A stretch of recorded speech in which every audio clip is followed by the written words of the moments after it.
Salam pemirsa, senang rasanya kita bisa berjumpa kembali bersama saya di dalam pembahasan buku Bugar Selamanya.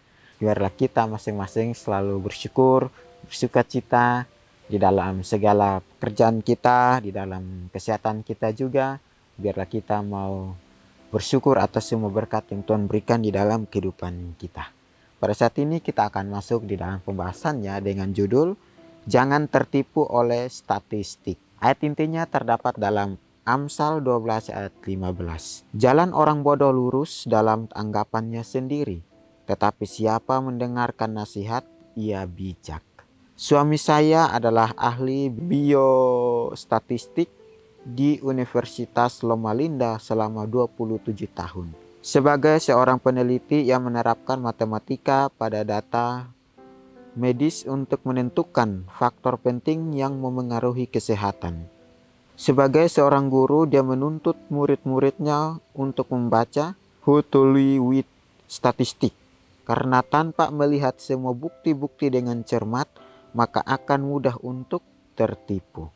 Misalnya saja perdebatan mengenai protein. Saya selalu berpikir bahwa karena protein membangun tulang yang sehat, maka daging dan produk hewani sangat penting untuk diet yang baik. Ketika saya bertemu dengan atlet-atlet vegan yang kuat dan sehat, mereka tidak makan produk hewani. Saya mulai bertanya-tanya. Bertahun-tahun kemudian, setelah akumulasi temuan berbagai penelitian, saya telah belajar bahwa sedikit protein mempunyai dampak yang signifikan atau bertahan lama. Sementara diet tinggi protein membuat tubuh stres. Di sini dikatakan kepada kita, jangan tertipu oleh statistik. Jangan kita tertipu oleh angka atau grafik yang ada di dalam sebuah kehidupan kita. Statistik itu ya. Jadi sini dikatakan ayatnya bahwa jalan orang bodoh lurus dalam anggapannya sendiri, tetapi siapa mendengar nasihat, ia bijak. Ya, Tuhan katakan kepada kita bahwa kalau orang bodoh dia merasa dia tidak bersalah, tetapi orang yang bijak dia merasa dia itu bersalah, maka dia mendengarkan, dia memahami, dan dia simak itu di dalam kehidupannya dia. Di sini juga diceritakan bagaimana seorang pria yang bersekolah di Universitas Loma Linda selama 27 tahun sebagai seorang peneliti yang menerapkan matematika pada saat itu untuk menentukan faktor penting yang memenuhi kesehatan. Jadi dalam konteks ini kita mencermati bahwa protein itu sangat bagus untuk kehidupan kita. Sangat bagus. Tetapi yang dibutuhkan itu sedikit, tidak lebih dari yang sudah diporsikan untuk kita makan. Karena sebagai manusia kita membutuhkan juga protein. Kita juga membutuhkan karbohidrat.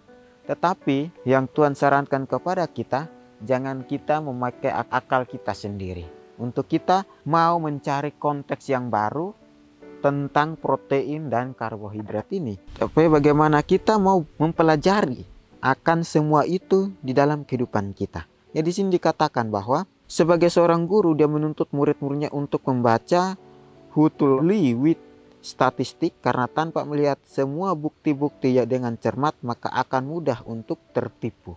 Ya, kita harus cermat untuk meneliti, melihat buku-buku yang sudah ada supaya kita tidak tertipu dengan apa yang diberikan kepada kita.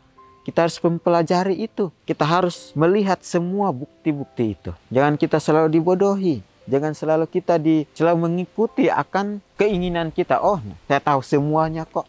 Berarti saya harus makan ini. Tapi tidak. Tuhan katakan kepada kita, jangan mengandalkan ego kita. Jangan mengandalkan kekuatan kita. Atau jangan mengandalkan hikmat kita sendiri. Ya, di sini juga dikatakan bahwa misalnya saja perdebatan mengenai protein. Saya selalu berpikir bahwa karena protein membangun tulang yang sehat, maka daging dan produk hewani sangat penting untuk diet yang baik.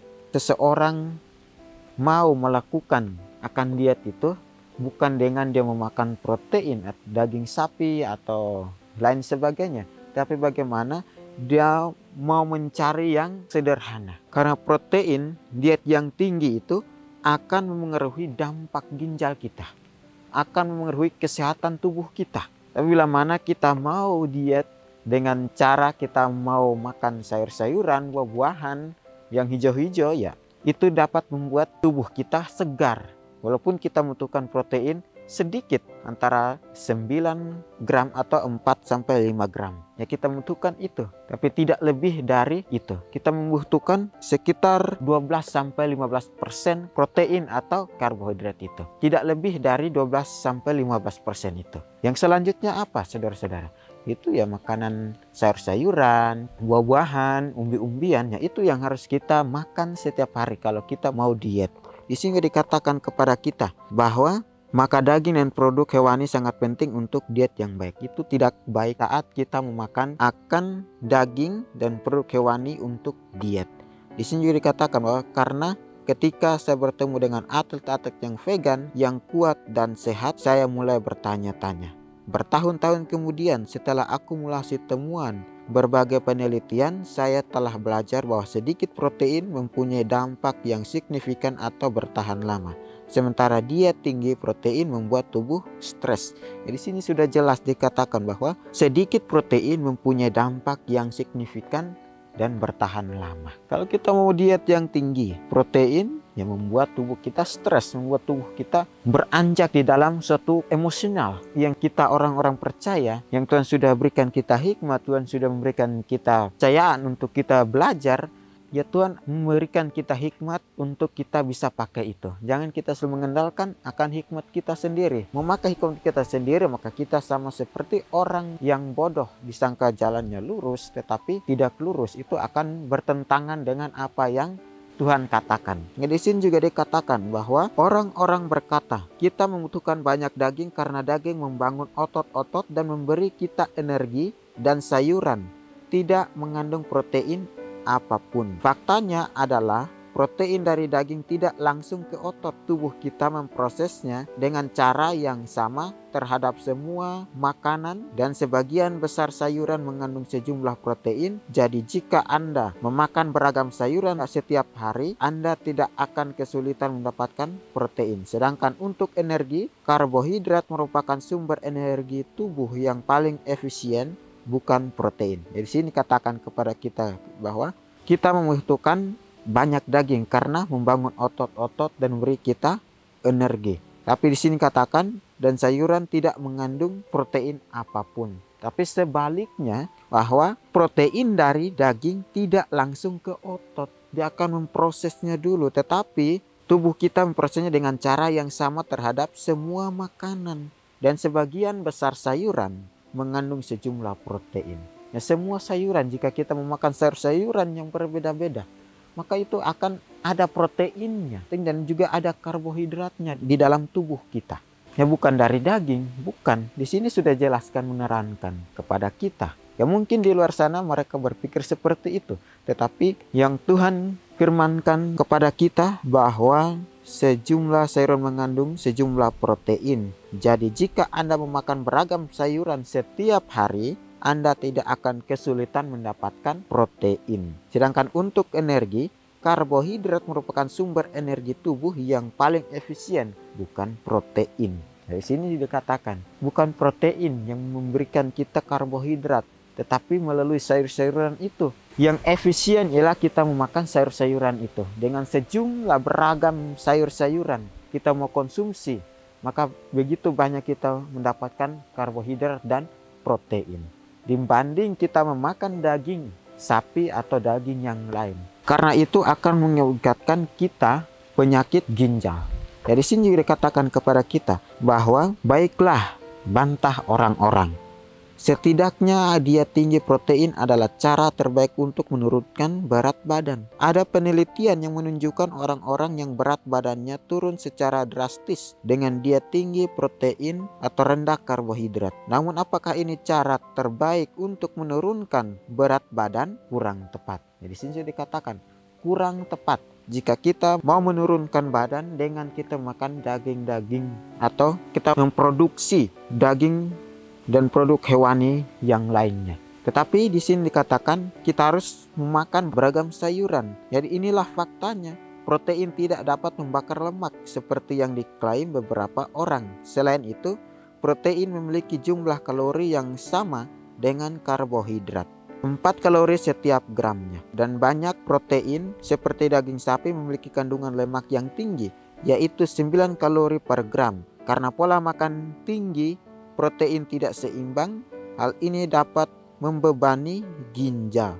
Dan ditemukan bahwa diet protein cair dalam jangka waktu panjang dapat merusak fungsi jantung. Para ahli merekomendasikan bahwa protein sebaiknya hanya 12-15% dari pola makan sehat. Saya sudah jelas Tuhan berikan kita firman ini di dalam kehidupan kita. Karena apa? Karena kita harus mempelajari yang benar. Kita harus membuktikan semua itu. Apakah ini benar? Tetapi itu kembali lagi ya di dalam kehidupan kita. Dengan keinginan kita, dengan hikmat kita masing-masing. Ya, kita menganggap itu semua baik. Kita tidak mendengarkan yang lain. Kita tidak mendengarkan nasihat. Maka itu kita dianggap orang bodoh. Tetapi orang yang bijak, dia akan mendengar, dia akan memahami semuanya itu. Nah, di sini sudah dikatakan bahwa dan banyak protein seperti daging sapi memiliki kandungan lemak yang tinggi, yaitu 9 kalori per gram. Karena pola makan tinggi, protein tidak seimbang, hal ini dapat membebani ginjal. Nah, di sini dikatakan bahwa kalau kita banyak mengkonsumsi daging memiliki lemak yang tinggi. Jika kita memakan daging, ya lemak itu banyak. Karena pola makan tinggi, protein tidak seimbang, hal ini dapat membebani ginjal. Sayangilah tubuh Anda jika Anda mau hidup sehat. Semua sudah diukur pada kita untuk kita tidak memakan lebih dari 12-15% protein atau karbohidrat itu. Di sini juga dikatakan bahwa saat membuat keputusan untuk pola hidup, Anda tidak bisa menganggap satu penelitian saja sebagai kebenaran dan mengabaikan banyaknya bukti yang bertentangan dengan hal tersebut. Hal yang sama juga berlaku dalam belajar Alkitab. Anda tidak boleh memilih satu ayat saja, terutama di luar konteks, dan menafsirkannya dengan cara yang bertentangan dengan banyak bukti Alkitab. Kebenaran, entah itu kebenaran rohani atau kebenaran kesehatan, dapat memberikan perbedaan antara hidup dan mati. Apakah yang dapat Anda lakukan hari ini agar mendapatkan informasi yang lebih baik? Di sini sudah dikatakan bahwa sama sepertinya kita belajar Alkitab. Kita tidak boleh memilih satu ayat saja, lalu kita menafsirkannya di luar konteks dari Alkitab. Dan bagaimana kita membaca semuanya, kita menafsirkan dengan baik, maka semua itu akan ada jalannya. Di sini juga dikatakan bahwa kebenaran, entah itu kebenaran rohani atau kebenaran kesehatan, dapat memberikan perbedaan antara hidup dan mati. Apakah yang dapat Anda lakukan hari ini agar mendapatkan informasi yang lebih baik? Ya, sebagai orang muda pasti banyak tidak mau mendengarkan informasi, tidak mau membaca akan sesuatu yang baru. Karena kita selalu mengandalkan hikmat kita sudah benar, kita sudah tahu, tetapi ujungnya salah di dalam kehidupan kita. Ya, mari kita pelajari bersama-sama. Seperti firman Tuhan katakan kepada kita di ayatnya, bahwa jalan orang bodoh lurus dalam anggapannya sendiri, tetapi siapa mendengarkan nasihat, ia bijak. Kembali lagi Tuhan mengingatkan kepada kita untuk kita selalu berdoa dan meminta akan hikmat daripada Tuhan. Ya pemirsa, ini adalah pembahasan kita. Kita akan berjumpa lagi di kesempatan berikutnya dan Tuhan memberkati.